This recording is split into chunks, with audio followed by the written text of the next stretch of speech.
Huwag na po kayo umalis. Sorry po, kasunod.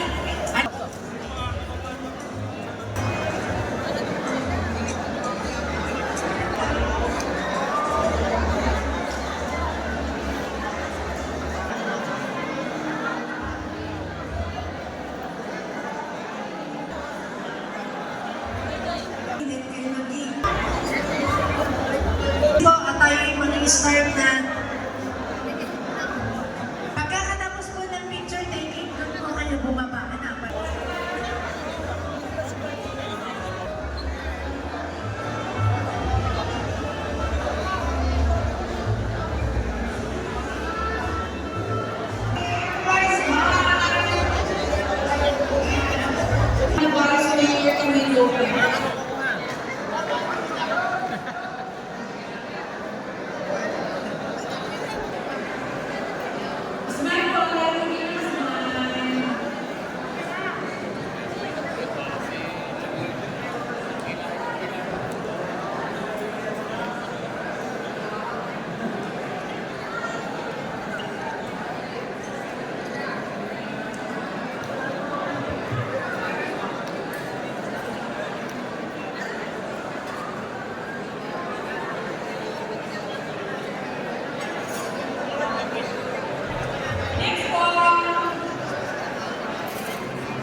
Yes, meron po.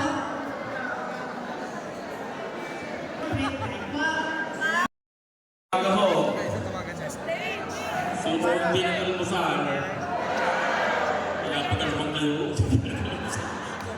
Kaya pala pinahali na. So sa atin yung pag-alagalan ng Mayor Eric Africa, sir, magandang umaga ho.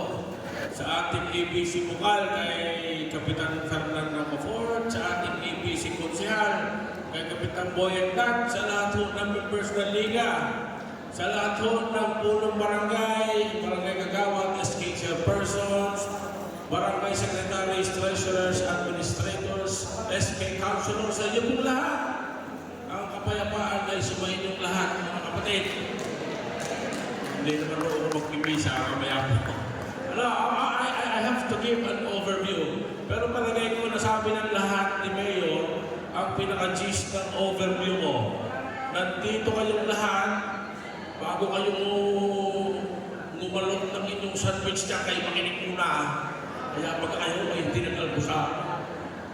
So nasabi na ni Mayor, the very purpose kung bakit kayo nandito, it is to mandatorily, tingnan mo na dyan sa pre-test na yan kung ano ang level ng inyong kaalaman. At pagkatapos natin mag-seminar, may post-test tayo, titingnan kung kayo may natuto. So, bibigyan ho namin kayo ng 20 minutos, kuhanin yung nasa sa inyong game na typewriting, yan yung examination paper na yan, pakisagutan ho, saraduhan muna yung inyong module, saraduhan muna. Magsisimula na ho ang ating seminar proper. Sagutan mo ho yan honestly, paki-assist na paki-assist ng sa collection ng mga test papers na yan. Sabi ko nga ho, babalik tayo sa pagiging estudyante. Wala ho magbubuklat ng kodigo. Sagutan nyo sa abot ng inyong makakaya at pagkatapos ho niyan, pagkatapos ng ating seminar, mayroon tayong post-evaluation test, titignan natin kung kayo may natutunan na baga. Kaya, pakipasa na ho. Ngayon, pakiayos na ho ng ating upo at pumunta sa pakikinig na ho. This is what we came for here. Kagaya na sabi ko kanina, kung paumanhin po, kung dito lang natin na itaos because of some directive from DDILG na hindi nga po pwedeng lumayo. But yun namang pag-aaral at yung pagkatuto ay hindi naman muna sa lugar. Kung intention nyo matuto, kahit makahinga sa loob ng banyo, matututo kayo. So, sit down, relax, and enjoy the show. So, simulan na ho tayo. Ang mabuting pamamahala. Hindi abuto. Ayaw umala yung liger.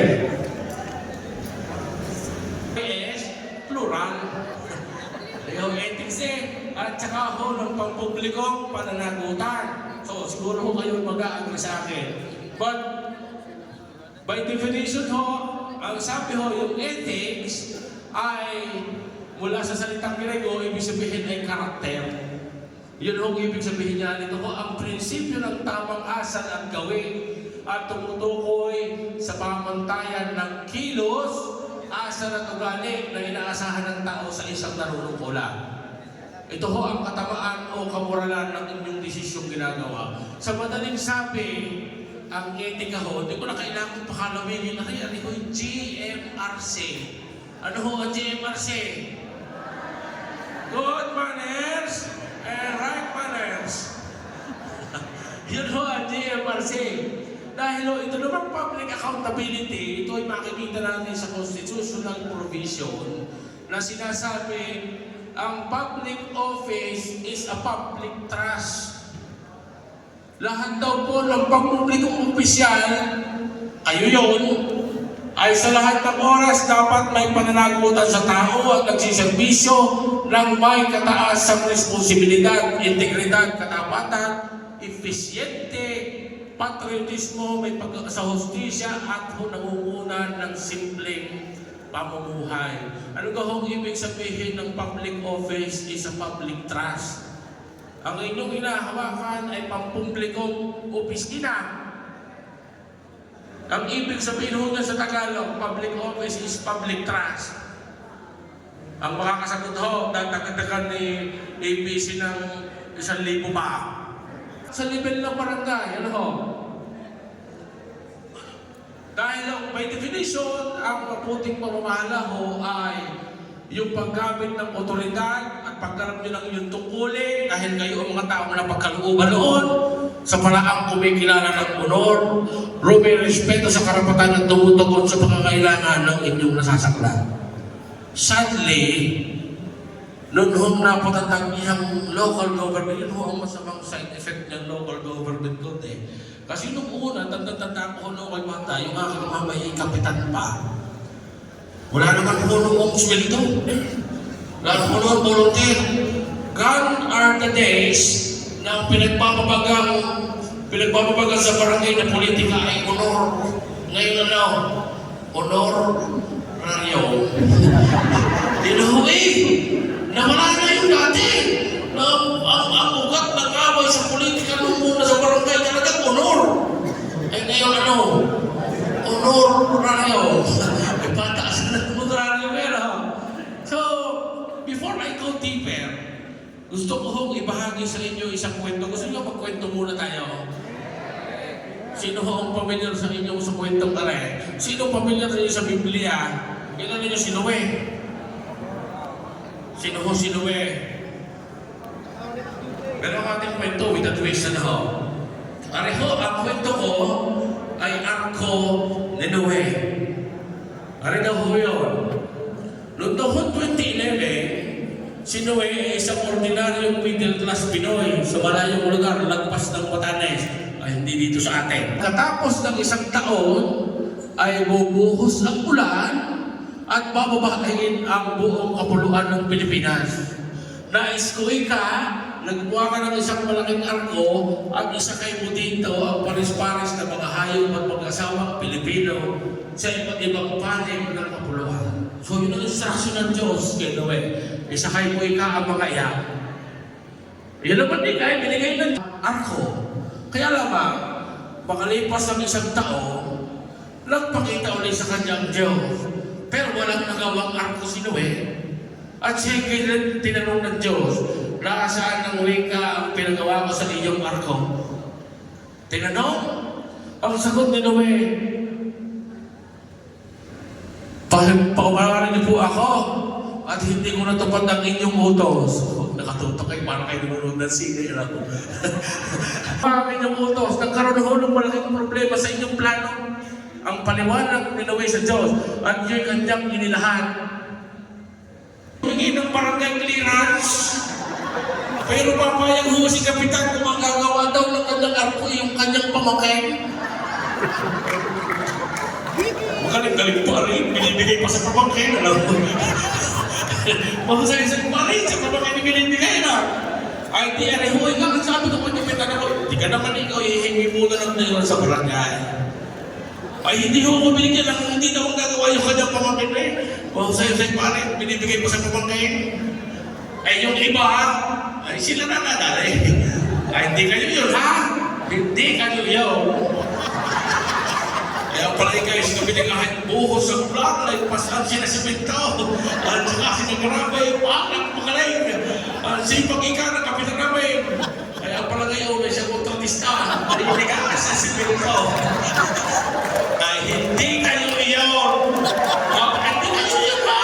Hindi kayo iyon. Sorry ho, kanyang ginawa. Ako naman ho, ikay tumungo sa congressman. Ay, papayag daw si congressman ko siya 30% komisyon. Wala na kaya no? Ayun ho, sabi din naman si Diyos, kaya hindi ka nagawa. Ang masakit pa nito, yun ho, ikaw mga kinuha mo mga nagawa, ay nagtayo naman yun. Nagrally.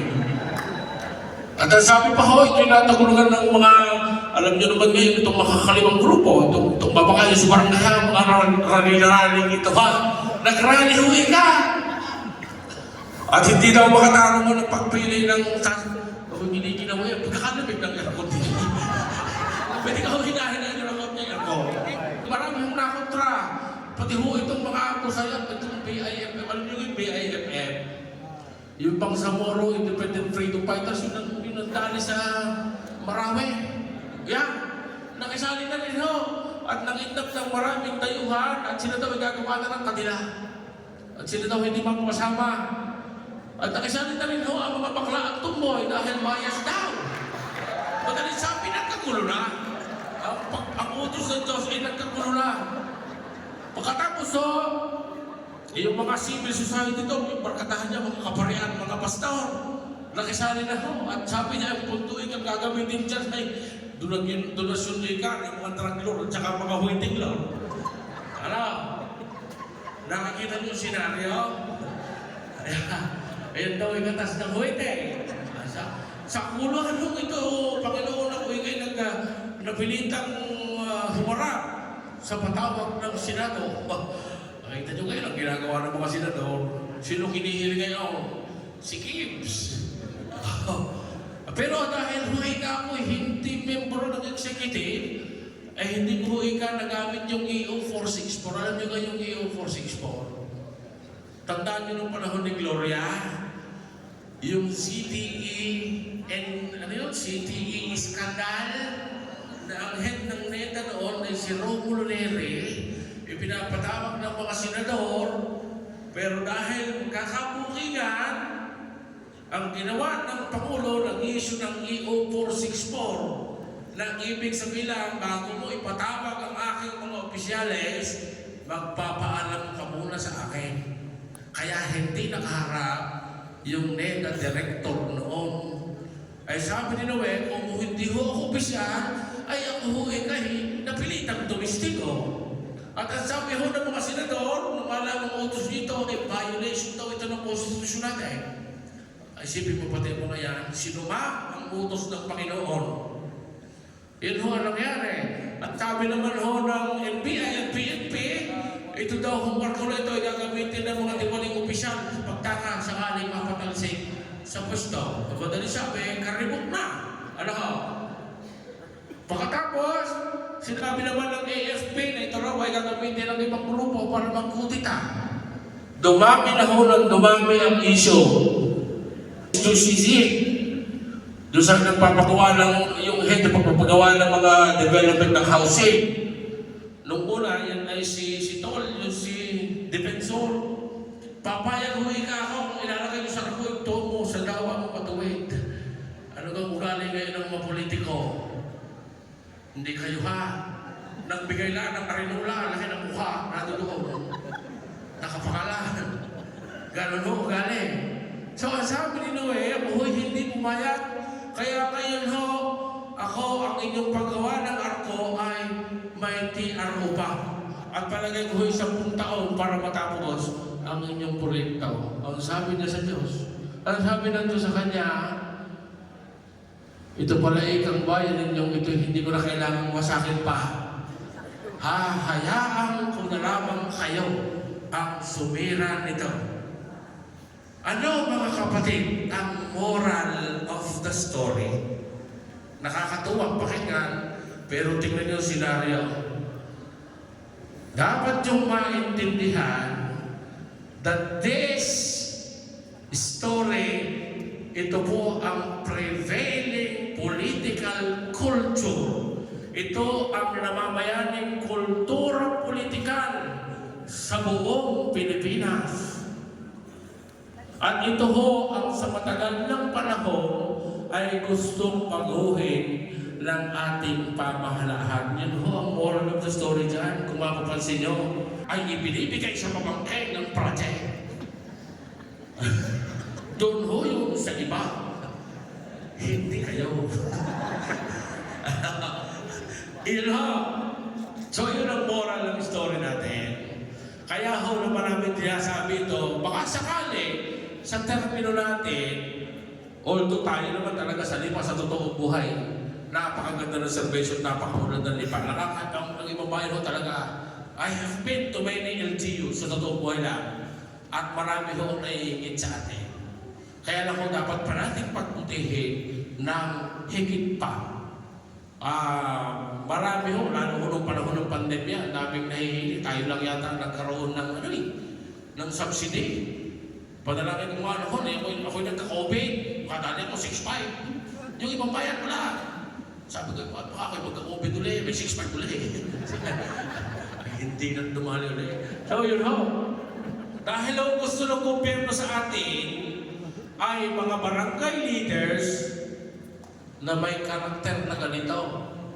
Matino, mahusay, at maaasahan. Sino ho dito ang hindi matino? Kalaban ng illegal drugs kasi mahigpit na ang kampanya.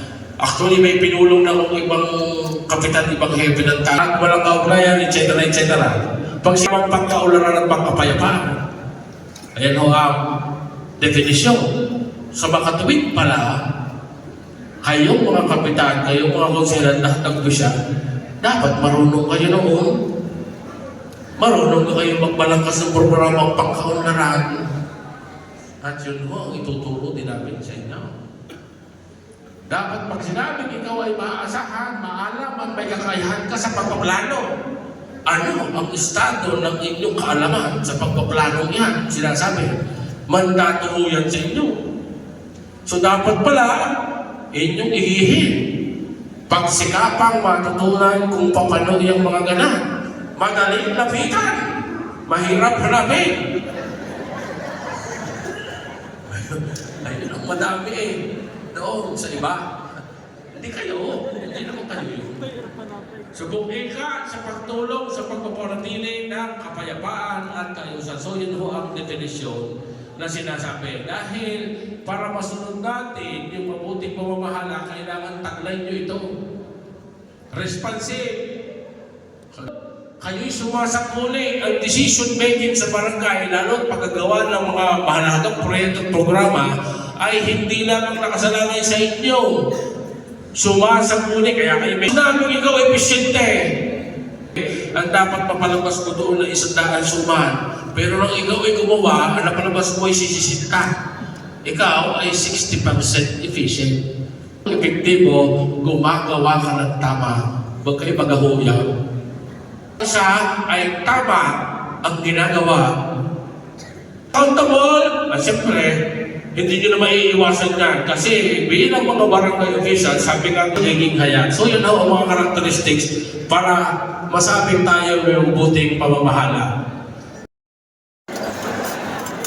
Mga kabarangay, wala kang taas sa kabukas po ng umaga. And update ko lang po kayo.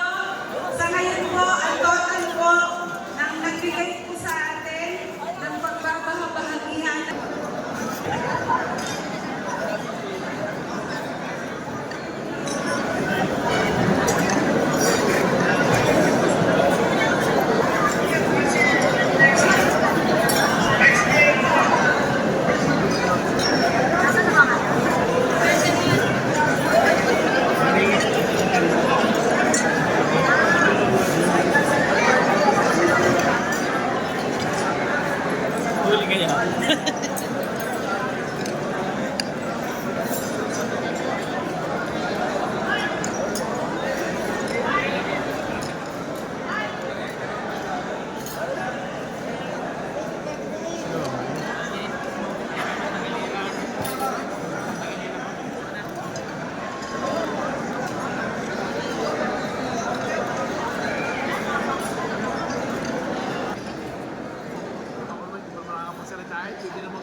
Ang ganda na, wala ka nakita